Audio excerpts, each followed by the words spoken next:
Immersive offers that meaning economy. You are making a conscious choice. Say, F you, world. Everybody is still trying to be the one thing. We're not. And we are going very far away from that. Hollywood is trying to hang on to I will dominate all of entertainment and be the big force of everybody. Welcome to the CG Pro Show, everybody. This is episode number 7. And as always, in this crazy world we're in, there is a ton happening this week. I'm really excited to get into it. Welcome to the show. First off, I'm going to introduce my co-host, Mr. Andy Cochrane. Hello, hello, hello. I keep introducing you. I'm probably going to have to stop introducing you and just saying. At some point, we'll just start. Yeah. Today, we are very lucky to have a special guest who is Mr. Matt Celia. Matthew, hello. Welcome to the show. Thanks for having me. It's a pleasure to have you here. We're going to get into your world in just a second. But yeah, Matt, a prolific XR developer, among many other things. So great pleasure to have you on the show. Cool. Looking forward to it. You're in it, so you don't have to. All right. We are going to get started. So if you enjoy this episode, we'd love to hear why, and we'd also love to hear your thoughts and be able to keep improving this over time. So let us know how it goes. Quick announcement at the start. CG Pro, the training company, has our next AI for filmmakers live cohort starting on next February. But we also have a free webinar. So come and join. We get an hour of free teaching. We're going to be doing that on December 16th at 11:30 a.m. Pacific time. So register for that. Come and join us. It's always fun, and you'll probably learn something. We'll probably learn something. It would be great to meet you. All right. So announcements out of the way. Let's get the show started. There goes our sound effects and music department. We're in the crazy. You need a one of those like podcast sound. No, we do. No, we do. That's but Andy. Refused. We've refused because I just keep insisting on doing it with my voice. You could use AI to turn that into a soundboard. Until that happens, we're going low tech. Not that Andy's crazy corner. Low tech. It's time Or for choice. the crazy corner. Let's do the crazy corner. What's weird today? He's still going. Something. I'm vamping, so you can just screen share. Okay, I won't wait for you to finish then. All right. Here it is.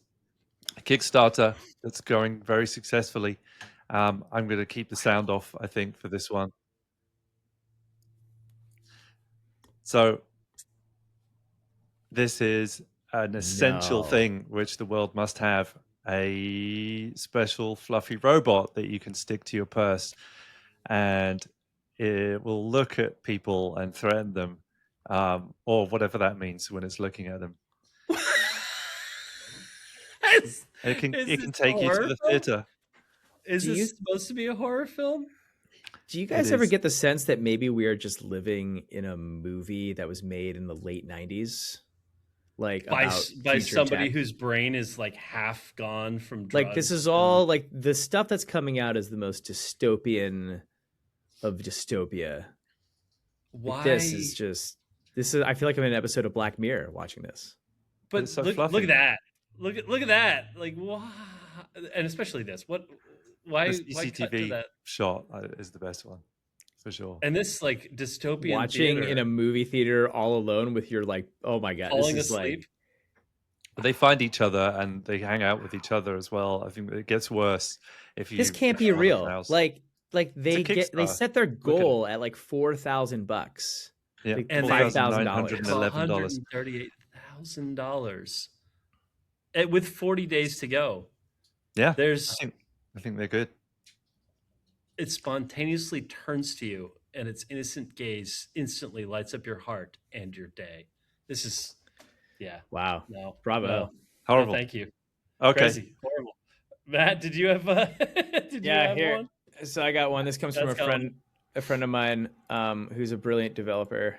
His name is Dylan, and This is a GitHub repo for it's everything you need for an ant colony to play and broadcast MIDI OSC via a Dockerized server to listen to land MIDI and broadcast it over the network. So if you have an ant colony just in your house lying around and you want to make real music, this is everything you need to get started.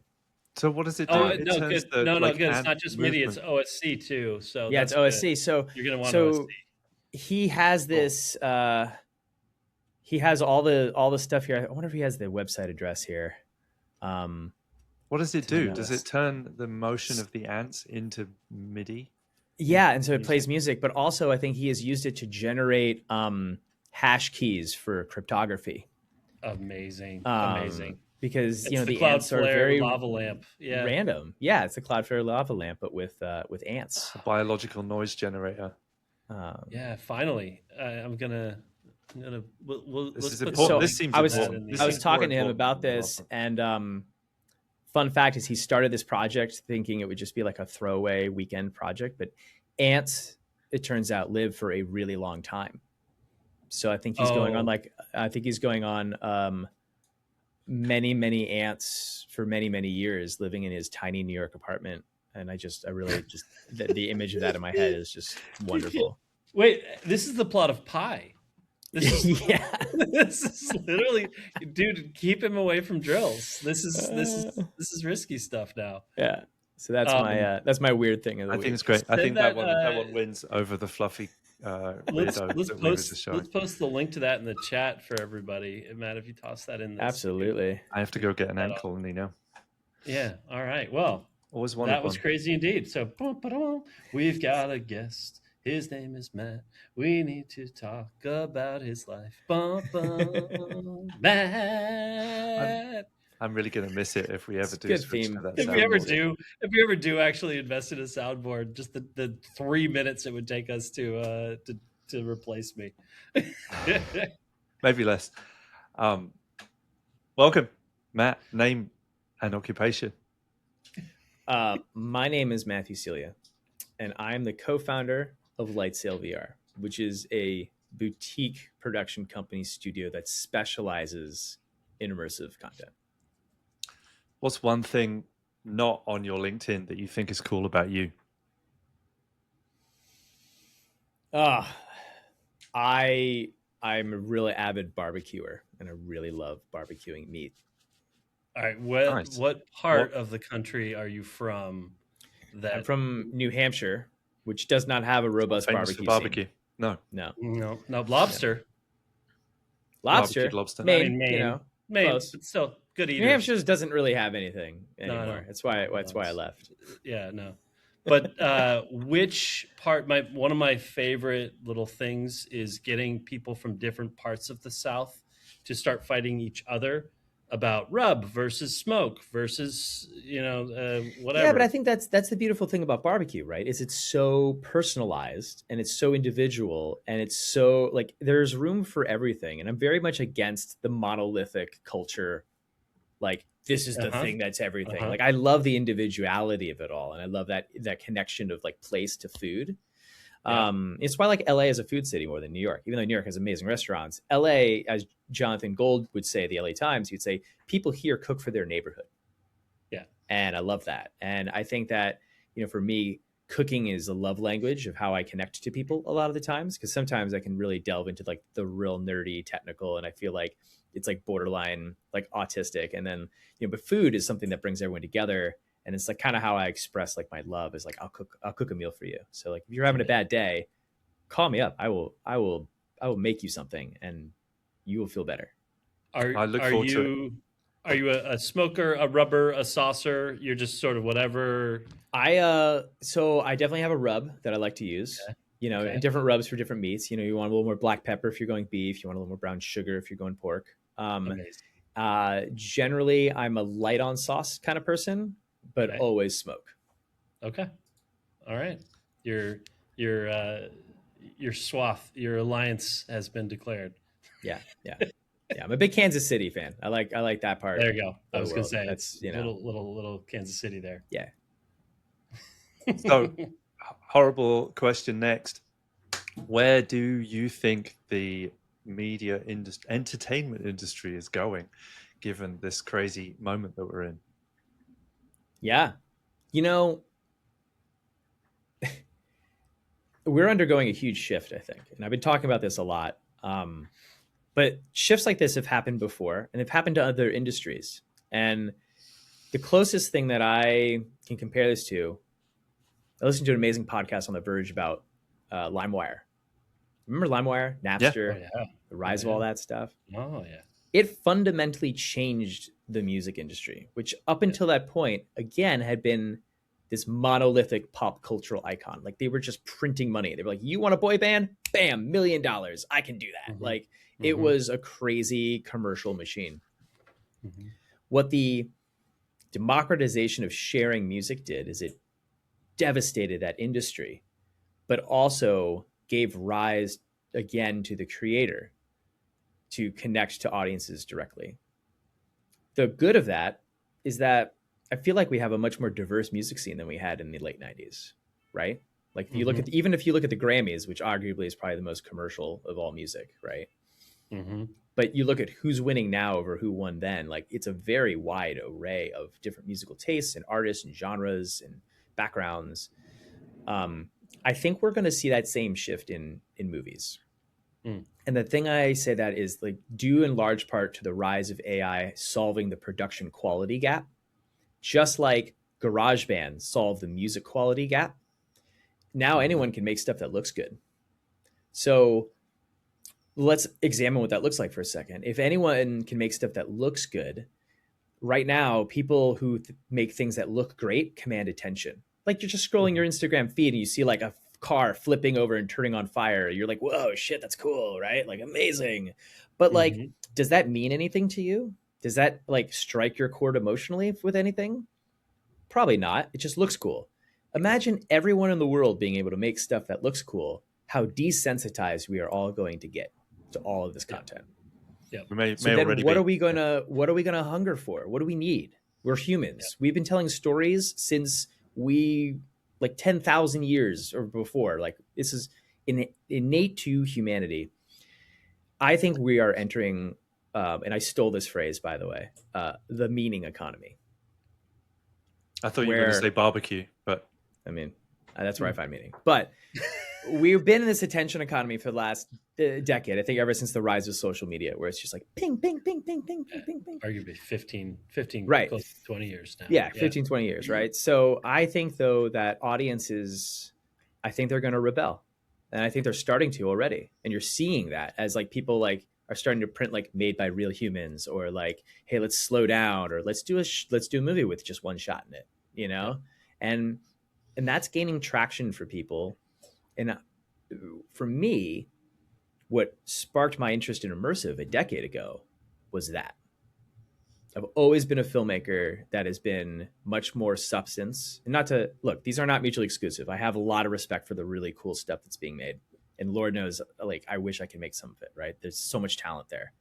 Yeah. But my personal taste has always been much more about like intimacy, connection, authenticity, like a very real connection and a real, like more cerebral type emotional piece. For me, immersive offers that meaning economy because when you put on a headset, right, you are making a conscious choice to like say, F you world, I'm going to go exist in a different place for 10, 15, 20, 30, 40, 50 minutes, right? I'm going to go to a concert at Red Rocks. I'm going to watch a horror film, whatever. And not have my phone booping or someone interrupting me or someone texting me. It turns out to be the last refuge of focused entertainment. Right. And I think that for me is delivering a kind of artistic meaning as a filmmaker that I can communicate with my audience. So this is a really roundabout way of answering this question of where we're going, is that everybody is still trying to be the one thing, and we're not. And we are going very far away from that. And Hollywood is trying to hang on to like, I will dominate all of entertainment and be the big force of everybody. And I think they're sadly going to realize that the natural order of things now is that we're moving towards a more personalized, bespoke, individual entertainment choice where if you're going to be successful, you're going to have to meet audiences where they are, when they are, however they want to watch it, and deliver them substance instead of style. So just like barbecue. Yeah. Monolithic entertainment. See how I'm bringing the theme back together? I got you. Monolithic. I'm just shining a light on the work you've already laid out. Yeah.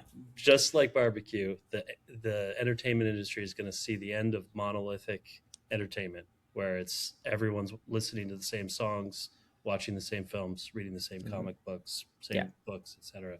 It's going to diversify, and we'll see less billionaires. Yeah. Hopefully, we'll see more than 40 people at the top.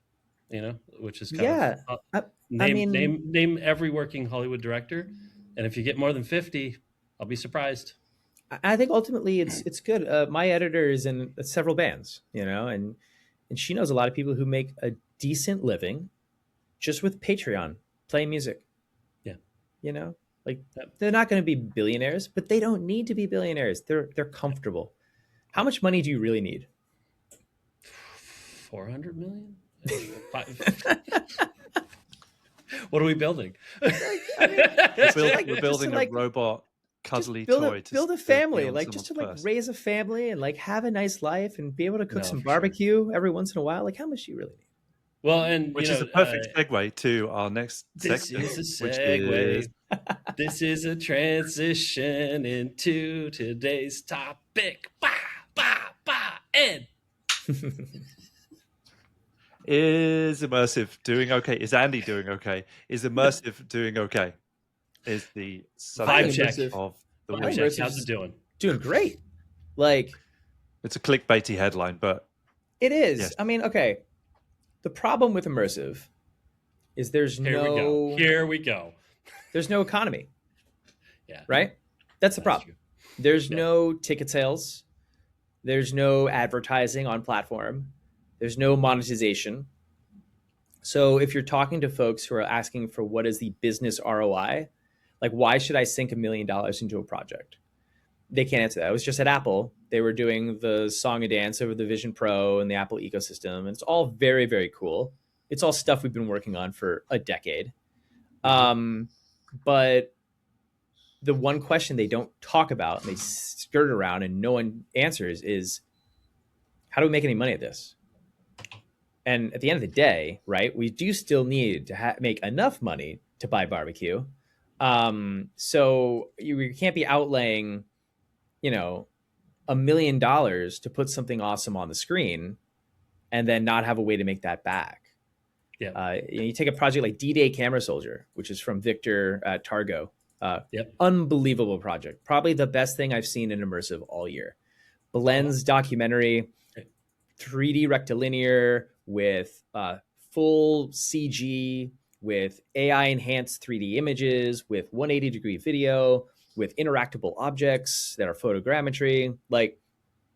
Unbelievable artistic achievement in blending all of these formats in an intentional way that I think is next level for documentary storytelling. He's never making a profit on that. Yeah. There's just no way. It's on Apple Vision Pro. There's just not that many users at $5 a pop that are going to pick that up to make a business case out of it. And that is the frustrating pain point for me in Immersive. Right. But Immersive specifically in headset world. Right. Yeah. There's many XR specifically. types, I guess. Yeah. So I think you're seeing a rise of Dome. That's what the Sphere is doing. That's what Cosm's doing, because these are ticketed experiences, and you're seeing the rise of things like the Luminarium and other it's kind of like a better version of the Van Gogh exhibit that was at every city during the pandemic. Yeah. But these are ticketed events, and Andy, you talk a lot about the third place, and humans, I agree with you, are hungry for that third place. They do want to get out and experience things together. Yeah. So you mean Starbucks? Yeah, well, maybe better than Starbucks. Panera with the caffeinated lemonades. Just one per customer. Just one per customer. I think that we maybe need to look at a model just like the traditional studio system, where you have a theatrical run, like an LBE run, And then it goes into the headset for those who either don't have access or want to relive it again. Right. So what are you excited about in it? What are you guys making? What how are you enjoying it currently? The immersive space. I think it's great. Like I'm very focused on live action video in immersive, which is a very small niche of a niche of a niche, right? Yeah. Like there is a lot of cool things happening in immersive with interactivity and with game engines and designs and all these other co-working, yada yada yada. But like for me, I like video. So I'd like to do more like the project like Targo, which is the D-Day experience that's on Apple Vision Pro. That is a really incredible piece. I want to do more of that, but we're currently working out. Is that like a video-based thing or a more 3D? Yeah, it's a little bit of everything, which is cool. So it starts off. I'll just plug him for a second because I love Victor and I think he's doing amazing work. So it starts off with 3D rectilinear, where you're with a woman who discovers a shoebox of old photographs and artifacts from her father, who was a photographer during the D-Day invasion of Normandy. Incredible, right? All the images we've seen of that event, he shot. And she didn't recognize this till only a few years ago when a historian reached out and made contact with her. And he presents it in a 3D rectilinear frame. Then as she gets the shoebox out of the closet and opens it up, the experience changes where you are opening the shoebox yourself. It's interactive. So you open the shoebox, you pull out like some rations, a photograph, a helmet, some dog tags, and you can like examine them all in immersive. And you feel very present with the moment. And then the story progresses and you find out that she's going to go to the beach at Normandy. And when she arrives there, it forms up into 180-degree VR, which puts you essentially on that beach. You feel like you are there. You feel like you are with her. And the intention there is that you are in that place. And then you are watching the stories it weaves through these photographs. And Victor and his team took the photographs and recreated them in 3D, photoreal. So you were on that U-boat coming off onto that beach as bullets are whizzing by in slow motion and the waves are cresting and you're surrounded in 360 degrees, sixed off. So you have a little bit of this, you know, and I just think it blends everything so beautifully together. Very cool. So I'm not working on that. I wish I worked on that. Like I want to do a project with Victor really bad. We are doing a cool piece in the wetlands of the United States that I can't reveal too much about, but suffice it to say it's a conservation piece that I'm very excited about because it kind of like, it really hits that immersive video thing of like, you have to see something to care about it. And like flashpoint here, the wetlands are a very important ecological and economic part of North America. And if we don't protect them, it's going to be a tragic loss for humans on Earth. Yeah. So this is a good way of getting people to experience that, right? The importance of them, being able to put them into experiences. Yeah. I mean, how would you, how can you care about something you've never seen? It's hard, right? It's difficult. I know that we want to talk about the camera, so maybe this is a good moment to bring that in. Is that involved in this project? But does that matter? I would love you to talk about the camera. Yeah. So, you know, the Blackmagic Ursus Cineimmersive is a really great camera, and you know we're very camera agnostic at Lightsail. Like our Shawn Mendes Live at Red Rocks and our first season of Red Rocks both were Emmy nominated, shot on the Canon ecosystem of EOS VR ecosystem, which is just amazing. Like the quality you get with that gear at the price point that it's at is impressive, right? But when Blackmagic partnered with Apple, you know, the unique thing about Blackmagic is they own the pipeline from sensor all the way through delivery. Because you're shooting on a Blackmagic camera, you're processing it in DaVinci Resolve, and then you're exporting it out for headset. And the Apple Blackmagic partnership there was pretty awesome. So we jumped right on board because the specs alone on paper are incredible. It's an 8K per eye sensor. That's 8160 by 7200 per eye. It's a 210 degree lens. So your pixels per degree right off the bat, and pixels per degree, by the way, that's the real measure of quality, not resolution. Resolution is a marketing thing, but PPD is what actually matters. It's double of what you get on any other system. It's like 44 pixels per degree. It's great. 60 pixels per degree, by the way, is considered human retina vision. So we're not quite there yet, but we're getting a lot closer. That alone is amazing. It shoots 90 frames a second. It's a fixed lens. It's a fixed aperture. Why don't I show a picture of it actually real quick? Let's do it. Gadget of the week. We transitioned. Now we're in the gadget of the week. So here, this is a very beautiful shot of the camera shot on my iPhone using the Lumix app, the Leica app, Leica Lumix. It's great. Leica Lux, I think it's called Leica Lux. If you're into photography on your iPhone, it's worth $7 a month. That's another plug. Don't have it on Android though, I guess. No. Wait, maybe. I don't know. Yeah. Tell us about the camera. It looks amazing. The camera is really, really good. It's one body. It's got fixed dual lenses. Interesting. You don't set the focus.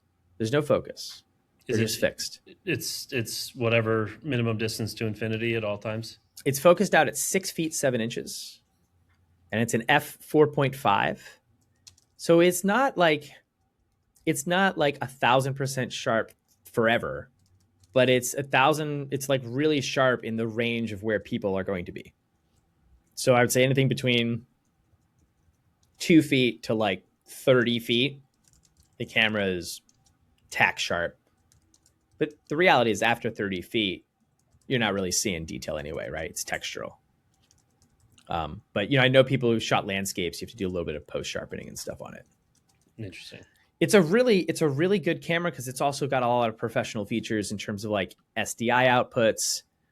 It's recording an extremely high bit rate with these like rated and like M.2 NVMe SSDs.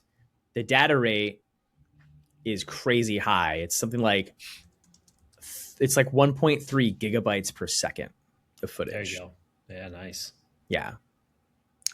So basically, that's at 12:1 compression. Yeah, I was gonna say it's Blackmagic Raw, right? Or is it?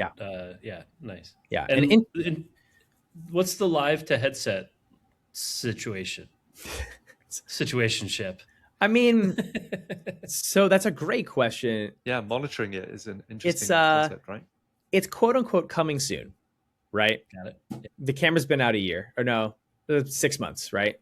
Yeah, about 6 months. Yeah, about 6 months.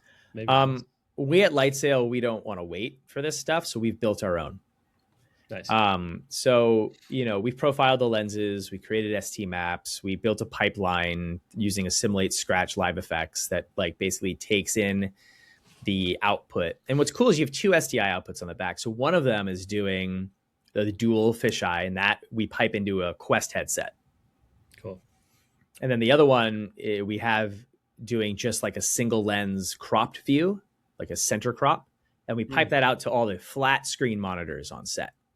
Is that unwarped, or it's just a center of a fisheye? It's just a center of a fisheye, but the fisheyes are equisolid, so the center is actually less warped than you would expect, right? Cool. Yeah. So it's pretty nice. And so that way we've built this like dual path thing. We just ran a production recently where we had 20 headsets on set with a live wireless stream in 3D. It's 4K, so it's soft, right? It's not like super tack sharp, but as a director who's like working, you're blocking and trying to think of your depth and how are you utilizing the frame and how are people experiencing this, it's perfect. And then for everyone watching on a monitor to see like what all the 5 different cameras are doing and seeing your multi-view and then just checking other things, like we have that like more zoomed in view, which is nice because you can see a little more of the detail because it's sharper. Right. It worked really well. So this is good for shooting for essentially 180 stereo. I'm guessing for headsets, but also could you use this to shoot for, say, the Sphere or a dome or something of that nature? I mean, I don't see why not. I mean, you would want to frame things differently. And recently, a friend of mine, Mark Davidson, who has a dome out on Catalina Island, he took some test footage that I'd shot, and we shot it, for headsets. So like the horizon was all off. Yeah. But he did say that the quality of the footage in his dome was outstanding. It just was like next level. And you guys, I think you only own one of these. There's not a lot of these in the wild.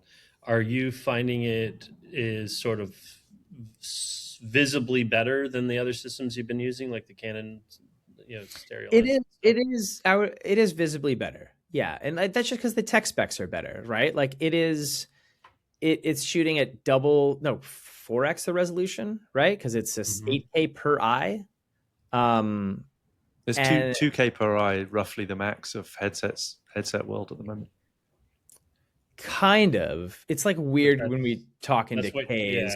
Yeah. Doing a bit. That's like 100 and not PPD. If you're out, look, when you shoot on this camera, you're still delivering an 8K file at the end of the day, right? What's being streamed out is still 8K, so it's 4K per eye at the end of the day. Even though this camera shoots 8K per eye, which is 4x that resolution, you're still only delivering 4K per eye, because to stream or download anything higher than that and to decode anything higher than that is impossible on a mobile GPU. So, but what you're getting is you're super sampling. Right. And that means everything is sharper. It means your noise is much less.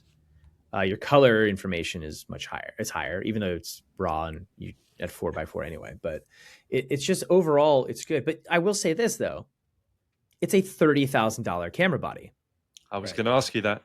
There it is. So, I mean, I'll take 2. It is a true professional camera. And I'm like there's all these people coming out. They're like, I bought a Blackmagic Cineimmersive and they dropped like 30 grand in this camera. I'm like, great. What are you filming with it? Right. How are you monetizing that? What's the ROI on that? Because it's not like getting a Komodo X or whatever and slapping a stereo lens on it, where that Komodo could then also just take a regular lens and shoot something traditional rectilinear. Exactly. This is a stereo 180 deliverable camera. It's a purpose-built VR camera. Yeah. Which is amazing. Yeah, and they did a great job with it. Like, I love using this camera. I think the decisions they made were all very intelligent. That's awesome. Yeah. But here's a segue backwards and forwards. So Andy's doing a segue. Here we go. Oh, no, now Ed's doing the music, taking my job. What are you, AI? Oh my goodness, Andy is doing a segue. So we were talking about XR, and we're about to talk about the news of the week. The bridge between those two thoughts is, so Meta just announced they're pulling 30% of their sort of financing and staffing and focus in the metaverse, whatever that ever meant. They're pulling back 30%. You talked about, we need path to monetization for it to be, to be viable. What do you think that, obviously Meta's got its own stuff going on with AI and the world. Yeah.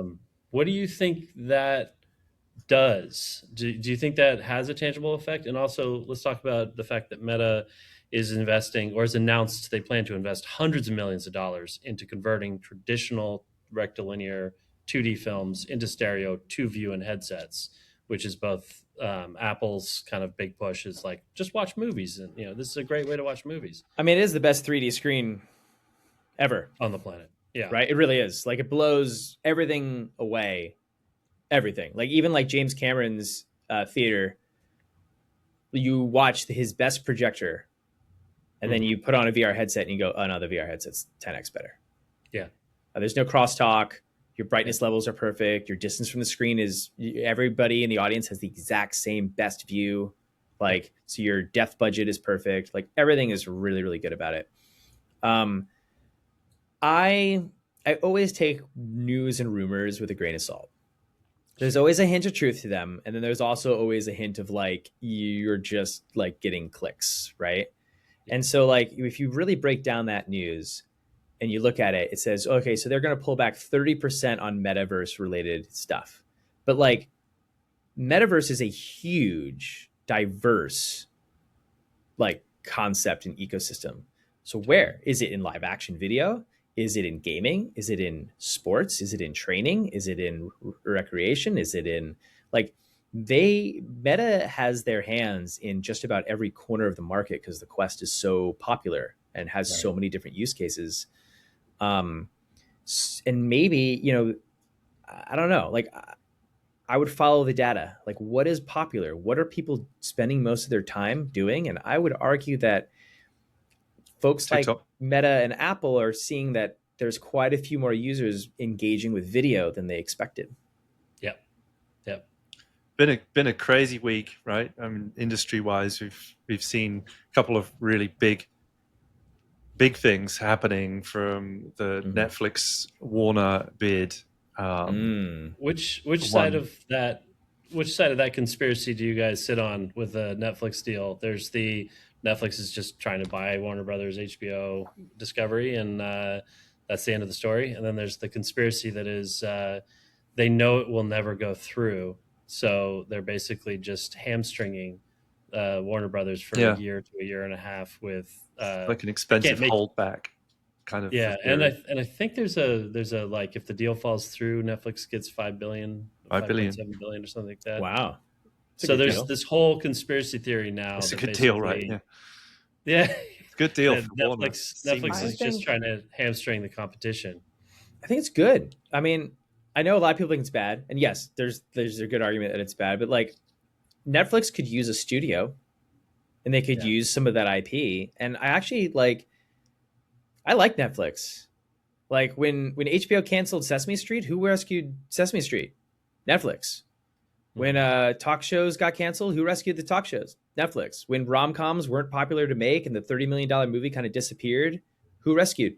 Netflix. Like, sure. Stand-up specials. They're still, stand-up specials. I mean, they're still like in the content game. And they're like, Sony Pictures, here's a great example.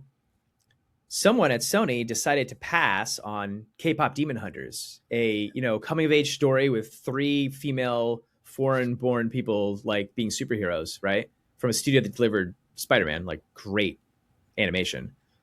Why did they pass on that? Like, what a missed opportunity. You knew who picked that up? It's worse. Oh, no, Netflix. It's worse.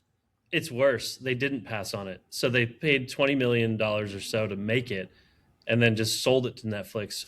All rights, all merch, everything. Did they not think that it was going to be successful? Like, is that why they did it? They just thought it was going to be a bomb, right? Like who thought it was going to be good? Netflix, I think, has a track record in believing in content and taking risks. Stranger Things, I went to school with the Duffers. They've been trying to make Stranger Things like since I met them at college. And they got rejected from every studio in town, including Warner Brothers, by the way. And guess who made their show? Netflix. Yeah. Well, it's good to hear the perspective, because I think the predominant one, I think, is against this move. So it's definitely good to hear a different perspective on that. Another big one for this week, we're into our News of the Week section. If we didn't announce it, we got a lot to show as well. So you did the music. It felt wrong. It probably sounded wrong too.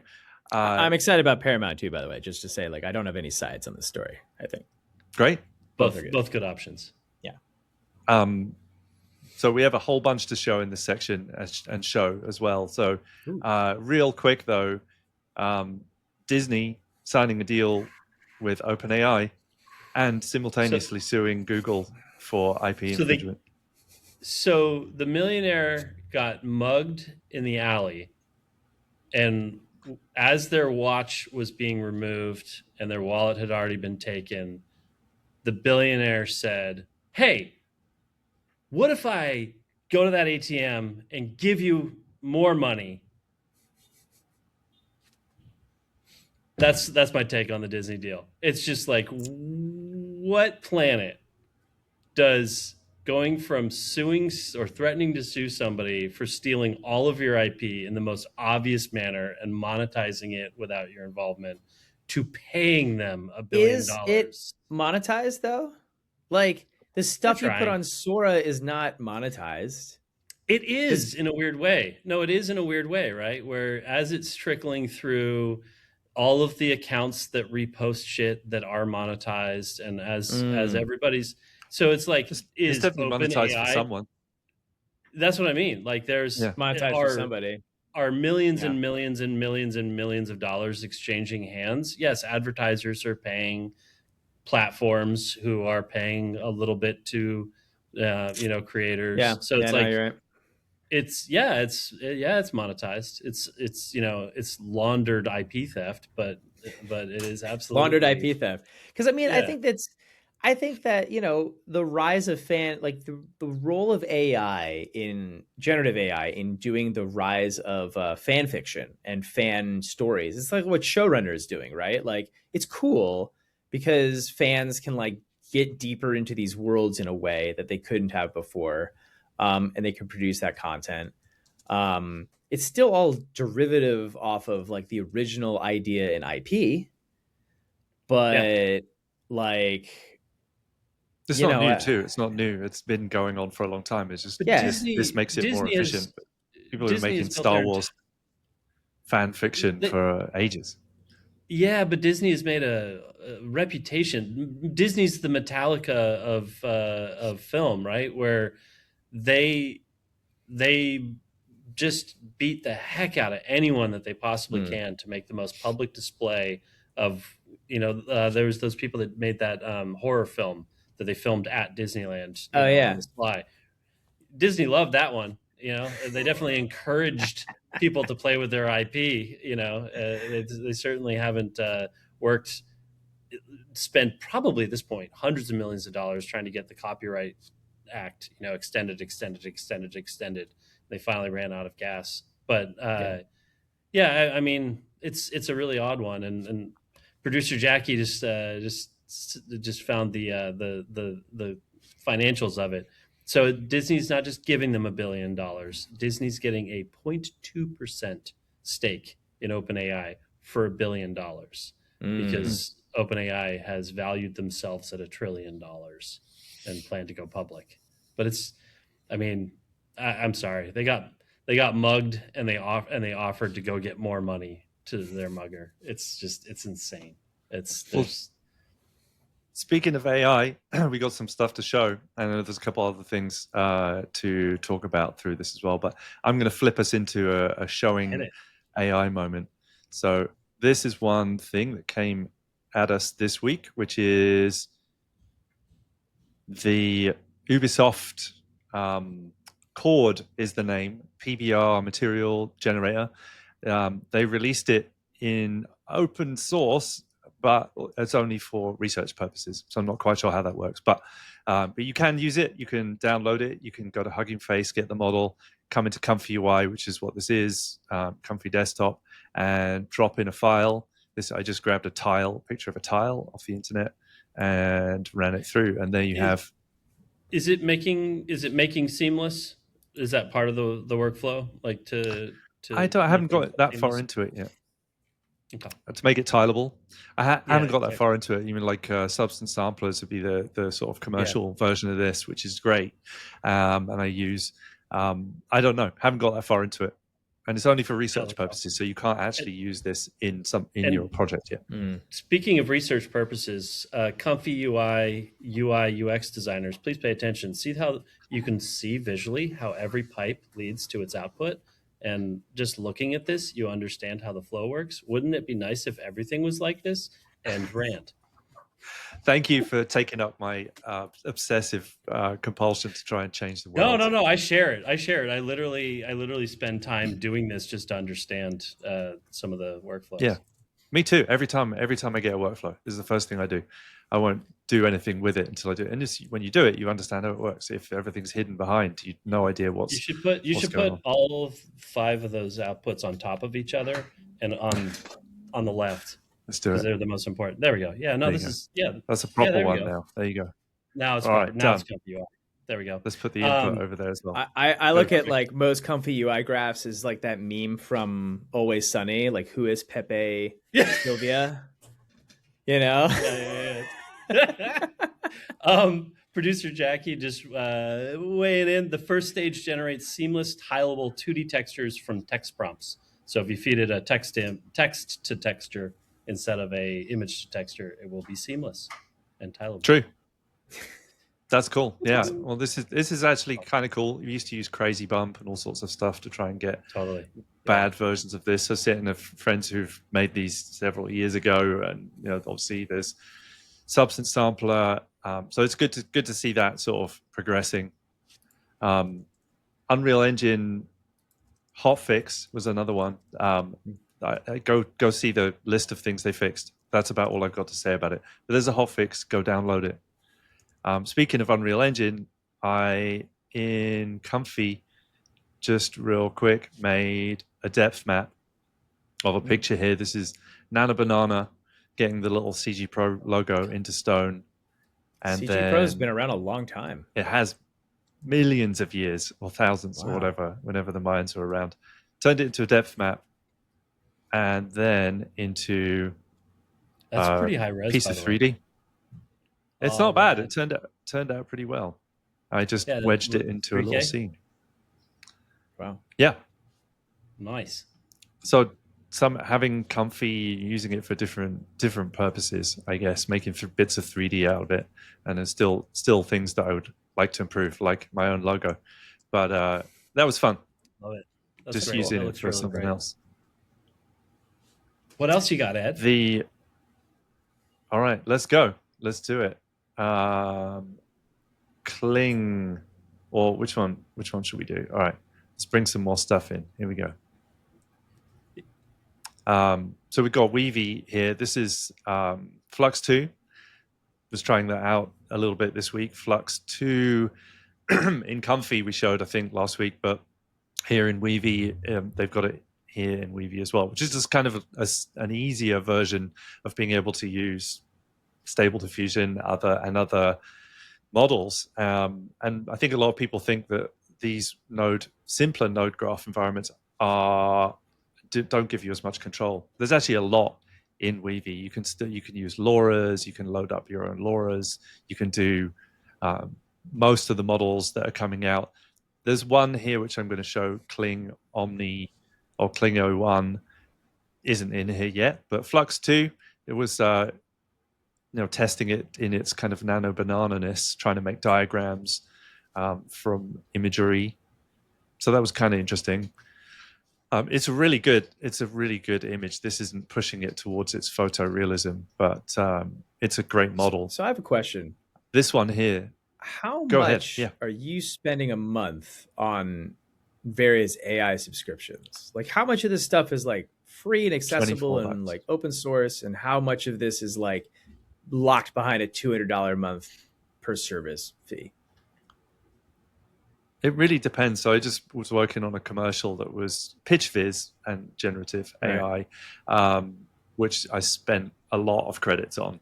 And in this, but generally, for just me and myself, this in the plan in Weavy, I think it's $24 a month. With this, you get access to all the models. You can access them all with one payment. You can also do workflow in here.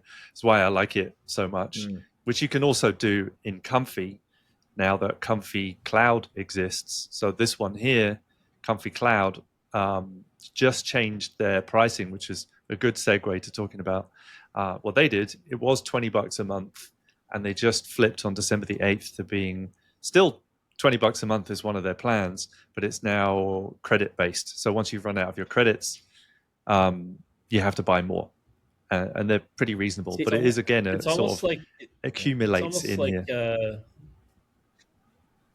It's almost like the first one's free or something, like some sort of like new business model that hasn't been tried before with anything addictive or. Because like I think there's like a little bit of like model fatigue. Like here's what's going on for me is like there's a new model every week. There's a new workflow every week, and like by the time it takes you to like dive in, learn the model, spend enough money and credits to like figure out what it's good at, what it's not good at, how you can best use it, then like something else comes along, and it's like, do I sunset that? Like, because I've gone from like GPT to Chat GPT to Gemini to Claude to and like everything is like where am I going to spend now? I'm like currently at $200 a month with Cursor because it just gives me everything. In 2023 when nerfs were really, I think it depends a lot on what they were sort of where oh good. Are we chugging out? Yeah. So I was saying in 2023 when nerfs were really going crazy, I was really finger on the pulse downloading, everything that came out, and like operating on the order of hours Right. of like, oh, I can't get this working, give it 6 hours and somebody will. And it was cool and exciting and everything. And all the researchers were like, this is unsustainable. Like my life is Yeah. falling apart. This is, like awful. And everyone was like, no, let's go. Let's solve these problems. This is amazing. We're almost there. And that made me sort of step back a little bit and look at the fact that because this stuff is moving so rapidly and because everything's so incremental, like the difference between version 2.1 and 2.2 is not so earth shattering that you need to run a test suite of all of your favorite prompts to, A/B and compare them and do wedges and all the stuff that, people are doing. Smart. So I slowed my sample rate down way down to currently near zero. And I switched my thinking from the way I've always operated was new tech comes out, figure out how it works, what's good, what's bad, put it on the shelf for when you need it. But you've already done that, days and weeks, if not months of R&D and pipeline and workflow. So you're ready to go. You're ready to move faster than anyone else. I've switched with all the generative AI stuff from that mode to just in time, bare minimum, only as needed. If a project comes up that needs X, Y, Z, I'm going to front load that project with download, buy credits, do whatever, find the best option, go. So I've shifted my way of doing all of this stuff because it's just moving too fast. It's liquid sand. And it depends. It totally depends what you're doing, right? Like, so if you're in generative work constantly, you're going to be spending a lot of money on it. You're going to be trying to find where can you make it better, like you would be in CG. It's just CG innovation slowed down. AI innovation is going absolutely bananas, nano bananas right now. Sorry. And I think it just really depends. If you run a school teaching AI and you do a show every couple of weeks that highlights all the updates in AI, you're going to be looking at it a lot. And then we drop into a job like I did last week in a commercial. I was Nano Banana and VO primarily. And don't forget, it's all in. If you're an Adobe Creative Cloud subscriber, it's all there too. Yeah, which I just realized some of it a few days ago. I'm paying them how much money a month, and I'm not using these. I should be using these. Yeah, it's already included. It's there. They don't have all the models though. No. But they have Nano Banana Pro. They have the big commercial ones for sure. I think this is like, if you're off towards comfy, you're looking for those newer, most cutting edge, most fringe. So let's talk about this one, Kling 01. This is in Comfy Cloud. This one, there is a template if you want to go check it out. Just click on templates and go find it. I did it and then tidied it up very slightly. This is a video of a guy skateboarding, and I don't know if it's going to play back. This is your input, right? Yeah. Here's the input, which I guess is not functioning for me. And then we've got a picture of a dog on a skateboard. And then the idea with this is that you can replace the character in the video. So classic kind of VFX-y type thing to do, which hopefully this video will play. There we go. All right. So I just ran that this morning. That's wild. It's not playing back very well, but yeah, crazy. This is sort of the Nano Banana-ish kind of moment for video. That's rad. Anyway, this is playing through the cloud. It ran in, I don't know quite how long. There's almost costs too many 15 cents a options second. now, right? There's almost you can do anything you want. So now it becomes not quite. What do you? I don't think you can do anything at this moment. But so things like this are major milestones. Like you couldn't do this before, and with Nano Banana you couldn't really edit imagery, and now you can kind of edit imagery really well. There's now Flux 2, which is really good, and Quen, which is really good at that. But there are some moments where we want to be able to do some of the things we used to have to do before. There's still a lot that AI can't do, in my opinion. Well, but to Matt's point too, it's like we've been talking about the creator economy for a while, where it's it's the decade of the creators, but Mhm. it's AI is sweeping the legs of all of the procrastinating crowd, the crowd that's just waiting for the new camera to come out, the new plugin, the new like Blender update, the new like I can't write my movie yet because Final Draft has this bug where when you go into story view, there Blame the or like tools, we call it. Yeah, Blame- Workman's blaming the yeah. tools. blame the tools. And I think AI is really sweeping the leg out of a lot of those, of just kind of like, I want to tell my story, but like, Hollywood won't pay for it. And it's like, okay, I mean, like, what's your story? Why, Yeah. why don't you Now you tell the can- $200 version of it, and then now if you it's really good, can do it. Hollywood will give you $100 million to make the $100 million version of it. What now? And it is, Again, you the see, meaning economy. yeah. Yeah, It's like, the barbecue it's a economy. great time to have the barbecue economy. The barbecue economy. It's like Let's bring the, it the back. stories that actually touch people and create meaning. Mhm. Those are the ones that are gonna rise to the top. AI created or not, it doesn't matter. Yeah, it doesn't matter. I- It's just you know. tools. It's It's just it's a dog on a skateboard moment, but the future is heart and warmth and real Yeah, humanity. I agree with you. Yeah. Well, that's kind of like a beautiful note to get towards the end of the show on. I think brought it all the way Yeah. back round to That's called humans the being callback. nice to each other. A callback. Yeah. We're I gonna like make it. barbecue. Let's make barbecue. Let's make barbecue together in Andy's amazing new studio that he's built in the third space in LA. Love that. Hint, hint. Well, gents, thanks for having me on. Anytime. This has been a lovely Yeah. conversation. You bet. No, that's true. We'll do a barbecue got at it. an ant farm. And call it Ant Yeah. Farm will be the music guest is Ant Farm, not Yep. Alien Ant Farm. That's an actual thing. Can we do have a tiny barbecue for the ants, like a little mini one? Yeah. Just an idea. I don't know. Anyway, we'll think about it. Been a pleasure having you on, Matt. Thanks so much for taking an hour. I can't believe we actually brought it in an hour. Yeah, I was like, First wrap time. it up, Ed. Wrap it up for this. I'm very impressed, you guys. This You has kept us never on the train. We are We could too. talk for hours. We are Well, too. let's do it again sometime. Love For it. sure. Yeah. And Thank you. Love to have you updates back. in 2026. Looking forward to it. Thank you so much, and thanks Andy for being a great co-host and musical soundboard extraordinaire. If you've enjoyed the show, let us know why. If you have any suggestions, let us know what they are. We'll be back again in a couple of weeks with our next show. Come and join CG Pro for our AI webinar on December the 16th at 11:30 a.m. Pacific. There should be some links going out for that. It's a great community spot. We had 133 people showed up last time, so come and meet some people, learn some stuff, and we'll see where all this is going. Enjoy, go out there, make some cool artwork, be nice to each other, eat barbecue, and we'll see you again in a couple of weeks. Take care, everybody. See Thank you all you. soon.